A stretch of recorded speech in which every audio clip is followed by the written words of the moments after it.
Narito na ang mga pinakamalalaking balita sa One North Central Luzon ngayong Lunes. Dalawang katao, kabilang na ang isang menor de edad, patay sa umano'y drag racing sa Kalasyaw, Pangasinan. Committee on Kontrabigay o pagsugpo sa vote buying at selling, paigtingin ng COMELEC. Beep, beep, beep, mga produktong petrolyo may rollback bukas. Magkano kaya? At mga alternatibong budget-friendly na pangregalo para sa Valentine's Day, patok na.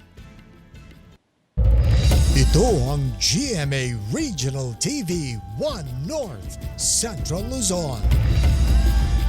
Magandang hapon, ako si Chris Zuniga. Mga kapuso, umpisa natin ang balitaan hinggil sa aksidente sa kalsada.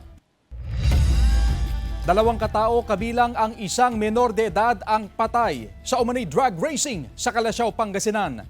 Nakaalerto Jeric Pasilyao.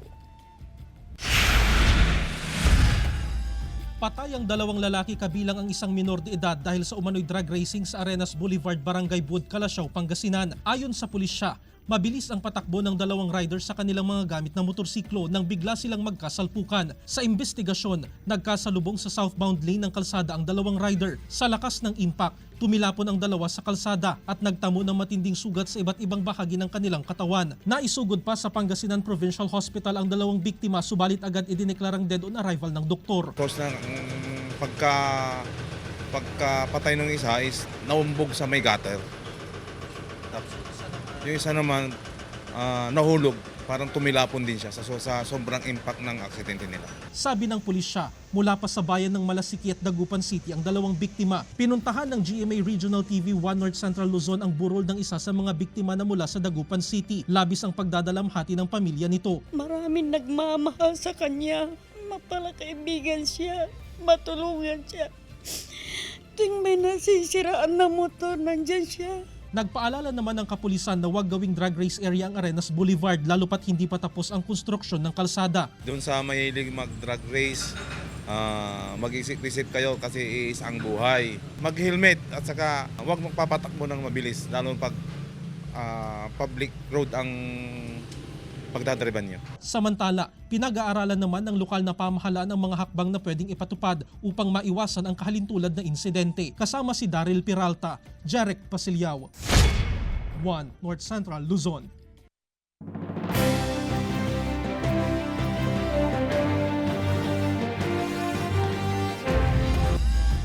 Campaign period para sa national candidates magsisimula na bukas, February 11. Tutukan sa report. Magsisimula na bukas, February 11, 2025, ang campaign period para sa national candidates. Kaugnay nito, tiniyak ng Pangasinan Police Provincial Office ang kanilang kahandaan, kabilang ang probinsya ng Pangasinan sa mga itinuturing na vote-rich provinces. Kaya asahan na raw ang mayat-mayang pagbisita ng mga national candidate sa probinsya para mangampanya. On the part of the Police Provincial Office, may mga nakalala tayo na mga security package regarding dyan, including doon sa road security ng ating mga aspirants, pati yung area security, para masiguro yung kanilang kaligtasan habang sila nangangampanya dito sa ating lugar.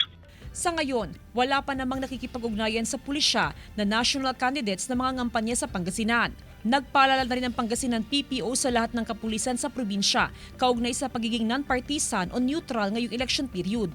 Sa ngayon, tuloy-tuloy ang ugnayan ng COMELEC Pangasinan sa otoridad para matiyak ang maayos at payapang eleksyon sa darating na May 12. 8 lugar sa Pangasinan ang nananatili sa areas of concern na nasa ilalim ng yellow category. Ganoon nga, ang nare-report pa lang sa atin ay yung mga arrest during checkpoints at mga responde or operations, legitimate operations.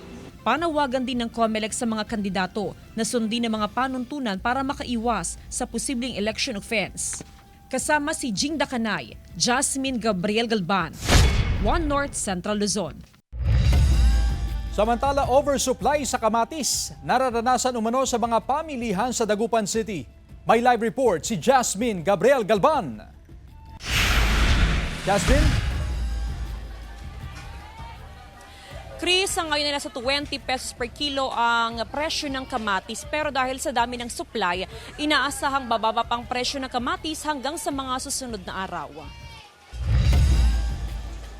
Bulto-bultong kamatis ang makikitang ibinibenta sa mga pamilihan sa Dagupan City. Kung dati pahirapan ng supply ng kamatis, ngayon nararanasan naman ang oversupply ayon sa mga tindera ng gulay. Mabilis din daw ang pagbaba ng presyo ng kamatis. Noong nakaraang linggo lang, nasa 40 pesos per kilo ang kamatis, pero ngayong linggo, bumaba ito sa 20 pesos per kilo. Inaasahan pang pagbaba ng presyo ngayong anihan ng kamatis sa Pangasinan at sa mga karatig probinsya. Sobra lahat, nagtanim lahat, madam. Bukod sa mababang presyo ng kamatis, maganda rin ang kalidad ng mga binibentang kamatis ngayon sa mga pamilihan. Malaking bagay kasi mura.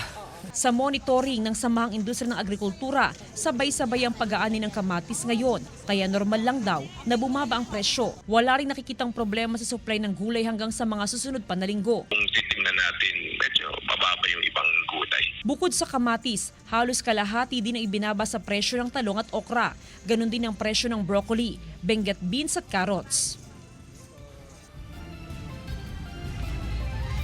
Chris, dito naman sa Mangaldan, Pangasinan, sa mga oras nga na ito ay tuloy-tuloy yung pagdating ng mga bagong delivery ng kamatis dito mismo sa Mangaldan Public Market. Kung dati, Chris, yung mga tindera ng gulay ang nagpupunta sa Bagsakan Market sa Urdaneta City para umangkat ng kamatis at ng ibang klase ng gulay, ngayon mismong yung mga farmers na ang nagpupunta dito sa Mangaldan Public Market para mag-deliver ng kanilang mga bagong aning kamatis sa mga negosyante. Actually, kanina lamang ay merong isang truck na naglalaman ng tray-tray ng mga kamatis ang dumating at sila mismo yung nag-deliver sa mga tindera ng gulay dito sa Mangaldan Public Market. Kung sa Dagupan City ay nasa 20 pesos per kilo ang kamatis, dito sa Mangaldan Public Market ay merong hanggang 15 pesos per kilo ng kamatis at sinasabi nga na possible na bababa pa yan hanggang sa mga susunod na araw. Dahil, Chris, yung kamatis kung dati ay galing sa ibang mga probinsya pero ngayon ito ay harvest na ng mga farmers mula sa iba't ibang mga bayan gaya na lamang sa bayan ng Mangaldan at bayan ng San Jacinto. Kung kaya't sabi nga ng mga negosyante, magandang samantalahin yung pagkakataon habang medyo mababa ang presyo ng kamatis. At alam mo, bukod sa mababa, Chris, ay napakagandang klase ng mga ibinibentang kamatis. Kaya naman, pasok na pasok at suwak na suwak sa budget ng ating mga kapuso. Chris? Maraming salamat, Jasmine Gabriel Galban. Naging makulay ang Grand Float Parade ng Pamulinawen Festival sa Lawag City na may temang Prevail. Tabok dito ang mayamang kultura ng mga Ilocano. Sa mga float, inilarawan ang masaganang kabuhayan ng mga Ilocano kung saan makikita ang iba't ibang produkto at mga lumang gamit sa pagsasaka. Nakisali rin sa float parade ang mga taga-Karatig Bayan na nagpabunggahan ng disenyo. Nabigyan naman ng premyo ang napiling pinakamagandang small float at big float.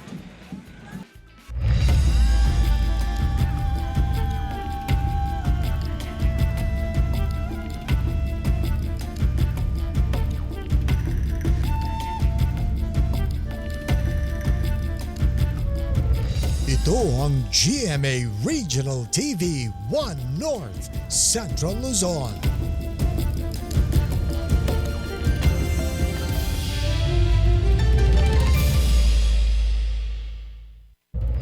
Ito ang GMA Regional TV 1 North Central Luzon. 18 anyos na senior high school student natagpo ang patay sa gilid ng kalsada sa Kalasyaw, Pangasinan. Tutukan sa report. Pinaglalamayan ngayon ang 18 taong gulang na senior high school student sa kanilang bahay sa barangay Ambatal, Kalasyaw, Pangasinan. Umaga ng February 8, natagpo ang nakahandusay sa gilid ng kalsada ang katawan ng biktima. Nakita raw ng isang napadaang concerned citizen ang wala ng buhay na katawan ng biktima kaya agad tumawag sa mga otoridad. Sabi ng pulisya, posibleng inatake sa puso ang biktima habang nagja-jogging sa kanilang lugar base sa isinagawang pagsusuri ng Municipal Health Office. Doon spot na yun. Hindi na siya naitakbo sa ospital. Kwento ng lola ng biktima, may heart enlargement condition daw ito na posibleng dahilan ng kanyang pagkamatay. Kumbinsido ang pamilya na walang foul play sa insidente. Pinigarda, asirig-sirig sudya lupa tula. Insan nun amay pinigarda sa bunagto tatalagan asirag sub ken bunagto amin niya bunagto insan andek layay bibilto. Samantala payo ng Health Authority, mainam na kumonsulta muna sa doktor upang magabayan sa tamang pag-ehersisyo depende sa kondisyon ng kalusugan. For persons with a cardiovascular problem, ang ating po recommendation is for them to do light activities 15 minutes per day para din po magkaroon sila ng physical activity. Kasama si Daryl Peralta, Jarek Pasiliao, 1 North Central Luzon. Beep, beep, beep! Sa mga motorista, may rollback sa ilang produktong petrolyo simula po bukas, February 11. Batay sa anunsyo ng ilang kumpanya, may 10 centavos na bawas sa kada litro ng diesel at gasolina, habang 30 centavos naman ang bawas sa presyo ng kada litro ng kerosene. Pangatlong linggong rollback na yan sa diesel at kerosene, habang panibagong rollback para sa gasolina matapos ang taas presyo noong nakaraang linggo. Pagkakabit ng decal sa mga pumapasadang tricycle sa Dagupan City nagsimula na. Sundan sa report.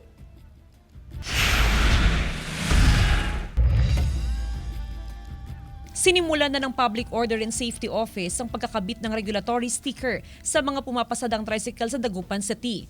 Halos 3,000 unit ng tricycle ang target ng POSO na makabitan ng regulatory stickers, kasama rito ang night shift franchise. Kaya yung mga ready na ang papers nila na kinuha na dito sa office namin, pwede na ho kayo magpakabit ng sticker doon sa may terminal. Mahalaga ang decals dahil ito ang basihan na lihitimong namamasada sa lungsod ang tricycle driver. Maganda man niya kanya. Mayroon na akong sticker para malayo sa sa huli. Saka sa mga pasahero. Kasi ang mga pasahero naman, yung iba gusto nila may sticker talaga. Bago ang pagkakabit ng regulatory sticker, mano-manong ine-inspeksyon ng otoridad ang tricycle. Gayon din ang kanilang mga dokumento, gaya ng mayor's permit, driver's license, ORCR at prangkisa ng tricycle. Target na madikitan ng decals ang mga tricycle unit ngayong Pebrero. Samantala, nakaschedule sa buwan ng Marso ang pagkakabit ng regulatory sticker sa mga pampasaherong jeep sa lungsod. Kasama si Jing Dakanay, Jasmine Gabriel Galban, 1 North Central Luzon. Paggawa ng tuyo, kumikita ang kabuhayan ng mga residente sa barangay Nibaliw Vidal sa San Fabian, Pangasinan. Tunghayan sa report. Dekada 80 pa raw ang mga nagdadaing sa barangay ni Baliw Vidal sa San Fabian, Pangasinan. Ito na ang ikinabubuhay ng maraming residente roon. Galing pa raw sa Malabon Fishport ang mga salinas o tawilis na ginagawang tuyo. Ibinababad sa asin ng 8 hanggang 10 oras. Huhugasan bago ibabad sa araw ng 2 araw. Tsaga lang sir, kung kikita kang maliit o malaki, kung wala kang sipag, wala kang mapapala. Nasa 100 hanggang 150 pesos ang kada kilo ng tuyo. Depende sa laki. May tig 90 pesos din per kilo, pero ito yung tinatawag na TR o tuyo reject. Ito yung mga may bitak sa tiyan. Dahil sa dami ng mga bumibiling retailer, nabigyan din ng pagkakataon ang iba pang residente upang makapaghanap buhay. Karamihan sa kanilang mga produkto sa barangay, dinadala sa Baguio City, Tabuk City sa Kalinga at sa Bulinaw. Para may pangbiling bigas din sa kanila, kaya may pangbayad sila sa mga kuryente, gano'n. Pangkain. Isa sa mga residenteng kumikita sa pagdadaing si Nanay Olivia, per banyera raw ang kanilang bayad. Kagaya ngayon, 13 na beeper, 300 plus, okay na rin yun sir. Ayon kay Adong, malaking tulong daw sa kanilang buhay ang paggawa ng tuyo o pagdadaing. Hindi raw bababa sa 3,000 piso ang kanilang kita sa isang araw. Aabot pa raw sa 7,000 piso kung masigla ang kalakalan. Kasama si Jing Dakanay, CJ Torida, 1 North Central Luzon.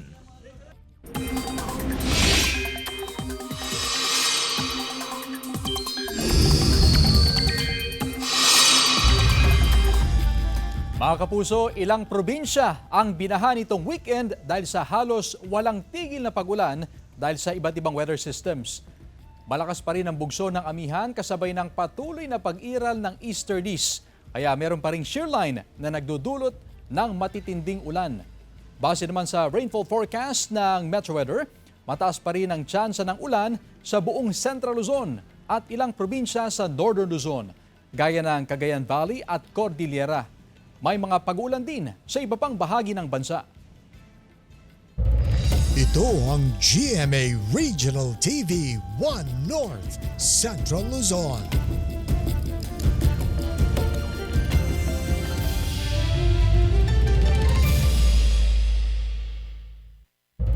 Ito ang GMA Regional TV 1 North Central Luzon. Klase sa ilang paaralan sa Dagupan City suspendido para bigyang daan ang Regional Schools Press Conference at Festivals of Talents. Silipin sa report.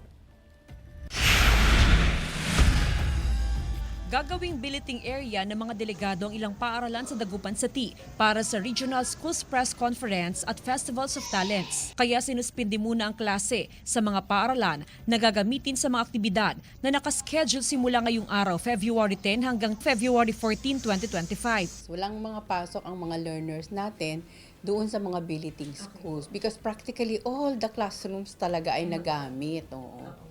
Malaki kasi ang delegation nila. Host sa mga naturang aktibidad ang lungsod ng Dagupan. Dumating na ngayong araw ang libu-libong delegado mula sa 14 na schools division sa Region 1. Mag-aalas 6 ng umaga nang dumating sa Dagupan City ang mga delegado mula sa Burgos National High School. Excited pero kabado raw sila sa kompetisyon. Nagtitraining pa rin kami hanggang ngayon actually. Mamaya po magtitraining kami ng 4 hours for Collab English. I think we're 100% ready. Siyempre pinaghandaan po namin to right after the DSPC. We already had our series of trainings. First time nalalaban sa RSPC ang mga participant na ito mula sa Bayambang Central School. Kaya naman pinaghandaan daw nila ang kanilang kompetisyon para sa radio broadcasting. Sakto lang naman po na kaya naman po namin yung mga pinagdadaanan po namin. Ito ang unang beses na pinagsabay sa iisang lugar ang RSPC at RFOT. Kasama si Jing Dakanay, Jasmine Gabriel Galban. One North Central Luzon. Gamit ang pison, sinira ng mga otoridad ang nasa mahigit sa 1,900 na may ingay na mufflers o tambucho sa Nueva Ecija. Ang mga ito ay nakumpiska ng mga otoridad mula sa iba't ibang lugar sa probinsya. Isinagawa ang pagsira sa mga tambucho sa parade ground ng Nueva Ecija Police Provincial Office sa Cabanatuan City noong February 6, 2025. Paalala ng mga otoridad sa publiko na mahigpit na ipinagbabawal ang paggamit ng mga illegal mufflers o may ingay na tambucho, lalo na ang illegal na karera ng mga motorsiklo. 3 sospek naman ang nahulihan ng shabu at baril sa buy-bust operation sa Dagupan City. Tutukan sa report. Sa kulungan ng bagsak ng 3 sospek sa buy-bust operation ng PNP sa Barangay 4, Dagupan City kaninang madaling araw. Naaresto ang 2 lalaki na sina alias Bobby, residente ng Bunuan Geset, alias Romeo at isang babae na alias Beverly, parehong taga Urdaneta City, Pangasinan. Nakumpiska mula sa mga sospek ang 7 pakete ng hinihinalang shabu na nasa 8 gramo at nagkakahalaga ng 47,800 pesos. Nakumpiska rin sa kanila ang isang caliber 45 pistol na kargado ng 5 bala.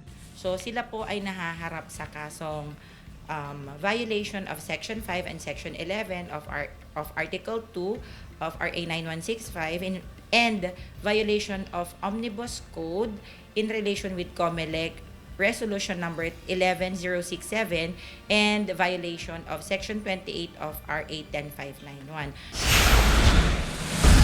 Arestado naman ang isang lalaki sa buy-bust operation matapos mahulihan ng iligal na droga at baril sa Barangay Laon sa Abukay, Bataan. Nasabat sa kanya ang 9 na gramo ng shabu na nagkakahalaga ng mahigit sa 60,000 piso. Nakuha rin sa kanya ang isang baril at mga bala. Mahaharap sa kaukulang reklamo ang sospek na wala pang pahayag. Glam Kalikdam Dizon, One North Central Luzon.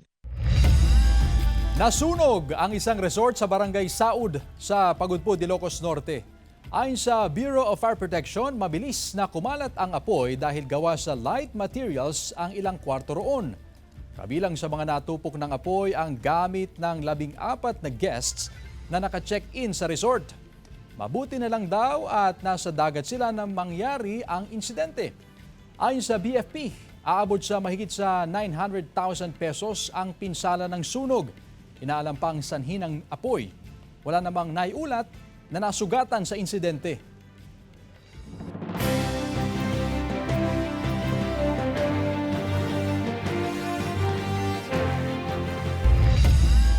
91 days bago ang eleksyon 2025, simula na po bukas ang campaign period. Ang Commission on Elections o COMELEC paigtingin ang Committee on Kontrabigay o ang pagsugpo sa vote buying at selling. Balitang hatid yan ni Jasmine Gabriel Galban. Simula na ng campaign period para sa national position sa Martes, February 11. Tatagal yan hanggang May 10. Meron kami mga operation backlash. Yung mga local COMELEC natin ay magkoconduct lagi ng mga pagtatanggal ng mga campaign materials. Paigtingin din ng COMELEC ang pagsugpo sa vote buying at selling. Pwedeng magsumbong sa Committee on Kontrabigay o magpasa ng litrato o video ng vote buying and selling. Sabi ng COMELEC, pwede na nilang ipagpalagay na sangkot sa vote buying ang kandidato kapag siya mismo o mga tauhan niya nakitaan ng mga kahinahinalang kilos na maaaring may kinalaman sa pagbili at pagbebenta ng boto. Maglalabas ng show cause order ang COMELEC sa kandidato para pagpaliwanagin kung bakit hindi siya dapat ma-disqualify o makasuhan ng election offense. Nakamonitor kasi kaya naman ng mga platform na i-monitor yan. Saan ka naman nakakita 2 araw bago mag-eleksyon, nagpapadala ng mga 300, 400, 500 tao? Medyo doon pa lang napaka-unusual yon. 10 araw bago ang eleksyon, ipagbabawal ang pamimigay ng ayuda. Sa COMELEC Resolution 11104, may tuturing na abuse of state resources kung ginawa ito ng opisyal na kasalukuyang nakaupo. Sino mang maaktuhan, pwedeng arestuhin ng walang warat. Kabilang ang mga yan sa mga tinalakay sa GMA Masterclass Road to the 2025 Elections. Isang election briefing na bahagi ng paghahanda ng GMA Integrated News para sa eleksyon 2025. Ang election watchdog na Legal Network for Truthful Elections Network o LENTE, ibinahagi ang mga naobserbahan sa nakarang eleksyon at kung ano ang dapat bantayan sa Mayo. Ang GMA Integrated News Research nagpresenta ng mga datos kaugnay sa mga nakarang eleksyon at sa darating na 2025 elections para bigyang konteksto ang election coverage. Much is at stake this May, and we will do our best with the help of our partners and friends to live up to our commitment to an honest and truthful election coverage with stories we write, with the content we produce for all Filipinos, for the Philippines. Dapat totoo. Jasmine Gabriel Galban, One North Central Luzon. Kasabay ng selebrasyon ng Panagbanga Festival, tumaas na ang hotel occupancy sa Baguio City. Ayon yan sa Baguio Flower Festival Foundation Incorporated o BFFFI. Panawagan ng BFFFI sa mga turistang aakyat sa City of Pines ngayong buwan na planuhin ang schedule ng pagbisita sa syudad. Lalo't halos punuan na ang mga hotels sa February 22 hanggang February 23 kung saan nakaschedule ang Grand Street Dance at Grand Float Parade na highlights ng selebrasyon ng Panagbanga. Sa ngayon, marami na ang turistang maagang nag-book sa mga hotel sa mga naturang petsa. Sakali naman daw na walang available rooms sa mga hotel, ay pwede na maumanong mag-inquire sa mga transient house. Pero panawagan ng otoridad na maging alerto, lalo na sa online booking para makaiwas sa mga scam. Mga alternatibong budget-friendly na panregalo patok na sa mga Dan Pangasinan. Silipin sa report. Kapuso, Valentine's gift ba na pangmatagalan at budget-friendly ang hanap mo? Subukan ng iba't ibang uri ng mga bulaklak na gawa sa yarn. May tulip na nasa halagang 130 pesos. Ang all-time favorite flower gift na rose nasa 150 pesos lamang. At ang patok na sunflower na nagkakahalaga ng 180 pesos. Kung gusto namang maiba, mayroong bouquet o butterflies na nagkakahalaga ng 400 hanggang 500 pesos lamang. Isa sa mabenta lalo na sa mga kabataan ay ang mini cute yarn flower na mabibili lamang sa 30 pesos. Ang flower yarn maker na si Rohamin Kanakan, sekreto raw ang malikhaing isip. Depende po sa kung magkakataon po sa event, ganun. Pag may event po, mabibenta po siya ng maramihan. Maliban sa yarn designs, patok din ang chocolate gifts, mga stuffed toy at plastic flowers. Best budget buy naman ang heart-shaped na mini pillow na ito na nagkakahalaga lamang ng 20 pesos. Pwede na rin po. Yung 20, yun ang kaya eh. Ang importante, Makabigay. Ayun. Hindi yun. Hindi yung plastic na pagmama. Hindi naman po nasusukat sa presyo ng bulaklak po yung Importante. importante. Meron po. Kasama si Ron Alistair Taniedo, Jarek Pasilyao, 1 North Central Luzon.